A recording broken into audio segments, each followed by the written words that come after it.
This episode is sponsored by Free Market Kids. Hi, everybody. Welcome to part 3 of my conversation with Lindsay.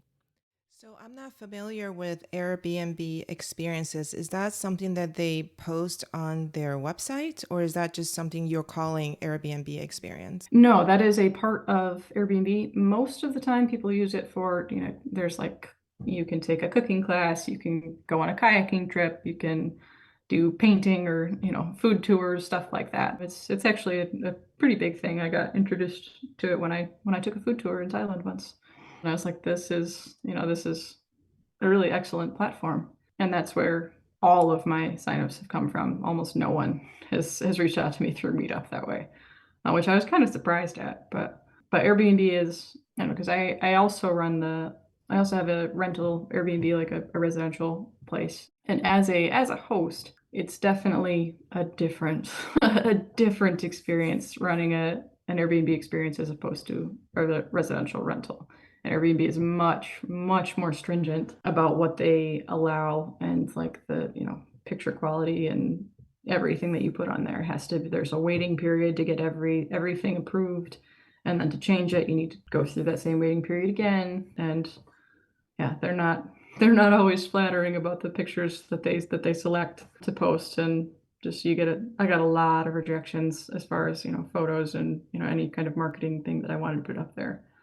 And I don't know, I've never run a different one, so I don't know if that's a normal experience or just had to do with my content specifically. That's interesting. I wonder if it is a content issue, but for all the listeners out there who are possibly, like the light bulb is going off and they're like, oh, I can do that too locally and try to reach more people. What would you suggest? How should they take their first step if they want to create something similar to that where they are? First and foremost, you need to make sure that you have good content to offer. I mean, really, really make sure that what you're communicating to people is relatable, is understandable, is not too technical. That's really easy. That's a really easy hole to get stuck down if you're really involved in the community. And I've had to, kind of tell myself and make sure that I'm scaling that back. Because you need to kind of remember where you started and meet people where they are. Because there's a lot of people that are, this is a scary new world. And, what makes Bitcoin not for criminals or, not for nefarious activities? What makes it not dangerous? What makes it so that it can't be stolen from me? And all of those reasons are very, very real in the beginning. And you need to kind of keep that in mind.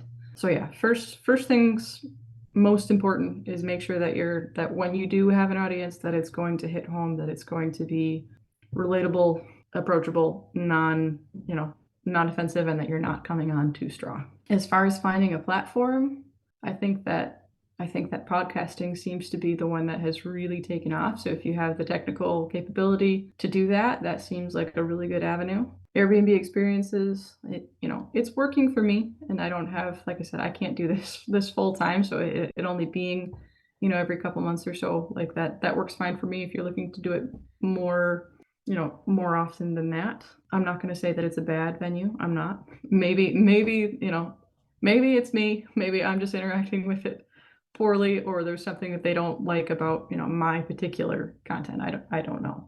And I think that for Meetup, if you're in a more urban area, I think Meetup works great, but it's not quite so much if you're in the boonies. Yeah, thank you very much for those tips. So you were talking about meeting people where they are and keeping things as non-technical as possible. And so you told me about a few analogies that you use that people can really connect with. Can you give us one of those? Yeah. So in addition to talking about the grocery store employee kind of analogy for inflation, I also like to touch on CBDCs in my class, kind of more towards the end, just because I think it's really important to kind of contrast the world of Bitcoin and the current state of affairs and where that's headed.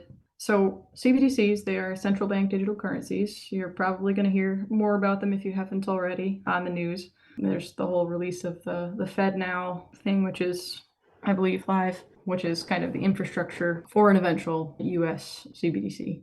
But like the current existing CBDC benchmark that you can look at is China, and they have their CBDC is live as a pilot in a few parts of the country.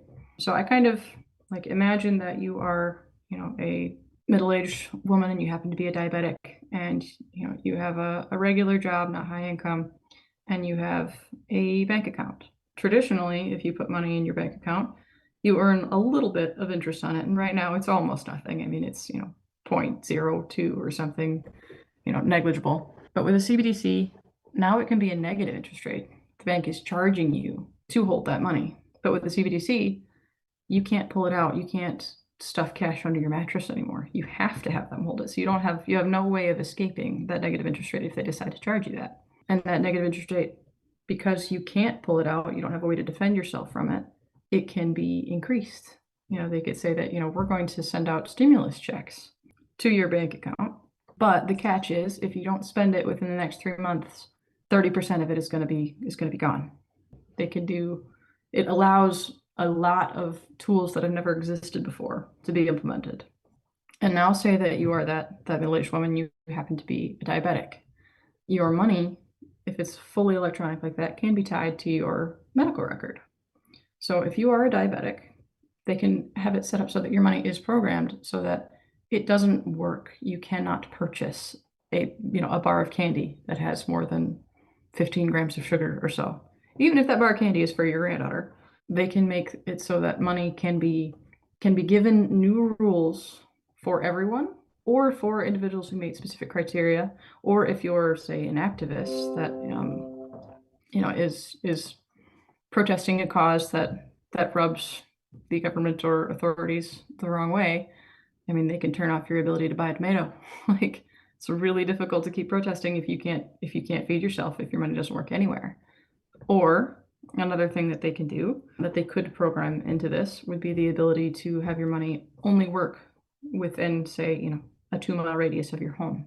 So it's like you can't travel, you can't continue to protest this cause or whatever it is that they, whatever activity that they don't like that you're doing.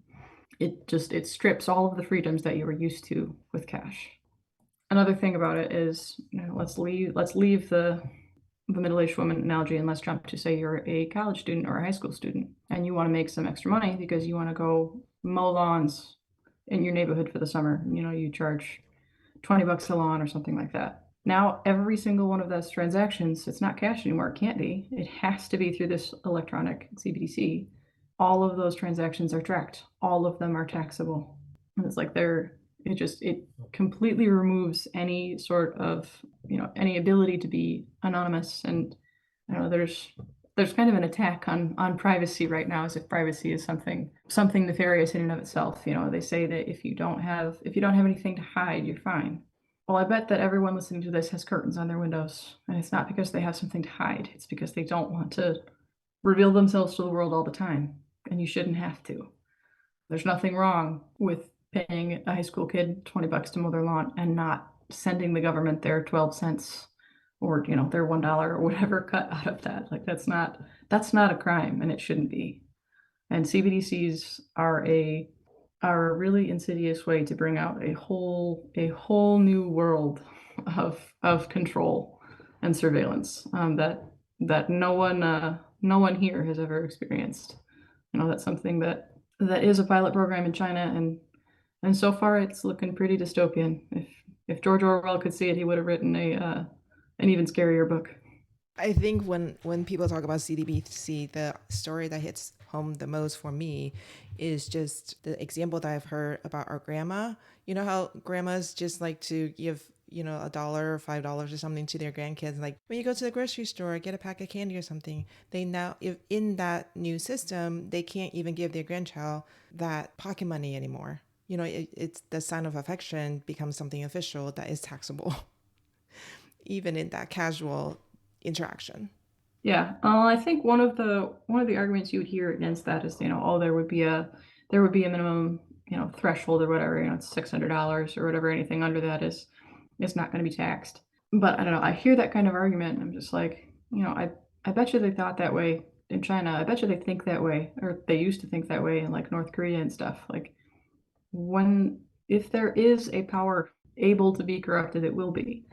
And to get things started, it's it's going to be all painted about how how convenient it is and how safe and secure it is, and how, criminals will have, a really hard time.